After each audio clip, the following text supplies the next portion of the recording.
అనంత కరుణామయుడు, అపార కృపాశీలుడు అయిన అల్లాహ్ పేరుతో ప్రారంభిస్తున్నాను. అనివార్యమైన సంఘటన. ఏమిటి ఆ అనివార్యమైన సంఘటన?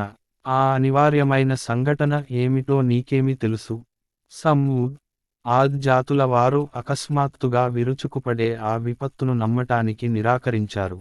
అందువల్ల సమూద్ జాతివారు భయంకరమైన ఒక ఉపద్రవం ద్వారా నాశనం చేయబడ్డారు.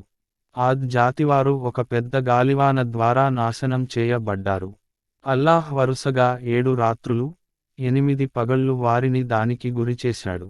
నీవు అక్కడ ఉండి ఉంటే, వారు అక్కడ బోసిపోయిన ఖర్జూరపు చెట్ల బోదెలు మాదిరిగా చెల్లాచెదరుగా పడి ఉండటాన్ని నీవు చూస్తావు. ఇప్పుడు వారిలో మిగిలి ఉన్న వాడెవడైనా నీకు కనిపిస్తున్నాడా? ఇలాంటి మహాపరాధానికే ఫిరౌన్, అతనికి పూర్వం గతించిన ప్రజలు, తలక్రిందులైన పురములలోనివారు కూడా పాల్పడ్డారు. వారందరూ తమ ప్రభువు పంపిన ప్రవక్త చేసిన హితబోధను అంగీకరించలేదు. అప్పుడు ఆయన వారిని అతి కఠినంగా పట్టుకున్నాడు. గాలివాన ఉధృతమైనప్పుడు మేము మిమ్మల్ని నావలోకి ఎక్కించాము. ఈ విధంగా మేము ఈ సంఘటనను మీకు గుణపాఠం నేర్పే జ్ఞాపికగా ఉండేలా చేశాము. జ్ఞాపకం ఉంచుకునే చెవులు దానిని చిరకాలం జ్ఞాపకం ఉంచుకునేలా కూడా చేశాము. తరువాత ఒకసారి శంఖం ఊదబడుతుంది.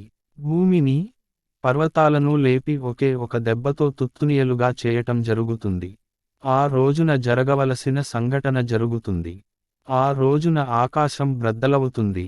దాని వ్యవస్థ సడలిపోతుంది. దైవదూతలు దాని చుట్టుప్రక్కల చేరి ఉంటారు. 8 మంది దైవదూతలు ఆ రోజున నీ ప్రభువు సింహాసనాన్ని తమపై ఎత్తుకుని మోస్తూ ఉంటారు. అదే మీరు హాజరుపరచబడే రోజు. ఆ రోజున మీ రహస్యాలేవీ దాగి ఉండవు. అప్పుడు తన కర్మలపత్రం తన కుడి చేతికివ్వబడిన వ్యక్తి, చూడండి, నా కర్మల పత్రాన్ని తీసుకుని చదవండి.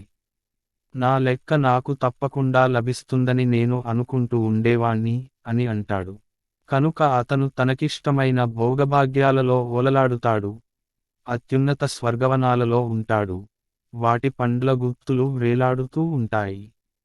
అలాంటి వారితో ఇలా అనబడుతుంది: హాయిగా తినండి, త్రాగండి, గత దినాలలో మీరు చేసుకున్న కర్మలకు ప్రతిఫలంగా. తన కర్మల పత్రం తన ఎడమ చేతికి ఇవ్వబడిన వ్యక్తి ఇలా వాపోతాడు: అయ్యో, నా కర్మల పత్రం నాకు అసలు ఇవ్వకుండా ఉంటే, నా లెక్క ఏమిటో నాకు అసలు తెలియకుండా ఉంటే ఎంత బాగుండేది.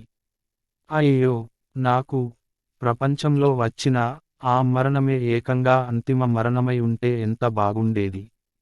ఈనాడు నా ఆస్తి నాకు ఏమాత్రం పనికి రాలేదే. నా అధికారమంతా అంతరించిపోయిందే. అప్పుడు ఇలా ఆజ్ఞాపించబడుతుంది: అతనిని పట్టుకోండి, అతని మెడకు కంఠపాశం తగిలించండి, ఆపై అతనిని నరకంలోకి విసిరివేయండి. తరువాత అతనిని 70 గజాల పొడుగు గొలుసుతో బంధించండి. మహనీయుడు, మహోన్నతుడు అయిన అల్లాహ్ను ఇతను విశ్వసించేవాడు కాదు, నిరుపేదలకు అన్నం పెట్టండి అని ప్రోత్సహించేవాడు కాదు. కనుక ఈనాడు ఇక్కడ ఇతని ధనుకంలో పాలుపంచుకునే స్నేహితుడెవడు ఉండడు. గాయాల కడుగు తప్ప అతనికి తినటానికి ఆహారం కూడా ఏదీ ఉండదు. దానిని పాపాత్ములు తప్ప మరెవరూ తినరు. కాదు, అది కాదు.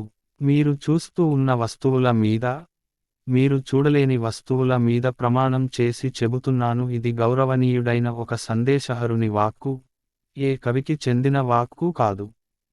కాని మీరు విశ్వసించటం అనేది చాలా తక్కువ. ఇంకా ఇది ఏ జ్యోతిష్యుని వాక్కు కూడా కాదు. కాని మీరు ఆలోచించటం అనేది చాలా తక్కువ. ఇదసలు సర్వలోకాల ప్రభువు తరఫు నుండి అవతరించింది. ఒకవేళ ఇతను, దైవ ప్రవక్త, స్వయంగా కల్పించి ఏదైనా విషయాన్ని మాకు ఆపాదించి ఉంటే, మేము ఇతని కుడి చేయిని పట్టుకునేవారము, ఇతని మెడ నరాన్ని కోసివేసేవారము. అప్పుడు మీలో ఎవ్వరూ మమ్మల్ని ఈ పని చేయకుండా ఆపగలిగే వారు కారు. అసలు ఇది దైవభీతి కలవారికి ఒక హితోపదేశం. మీలో కొందరు తిరస్కరించే వారున్నారని మాకు తెలుసు. ఇటువంటి తిరస్కారులకు నిస్సందేహంగా ఇది దనుక కారణం అవుతుంది. ఇది పూర్తిగా నమ్మదగిన సత్యం. కనుక ఓ ప్రవక్త, మహోన్నతుడైన నీ ప్రభువు నామాన్ని స్తుతించు.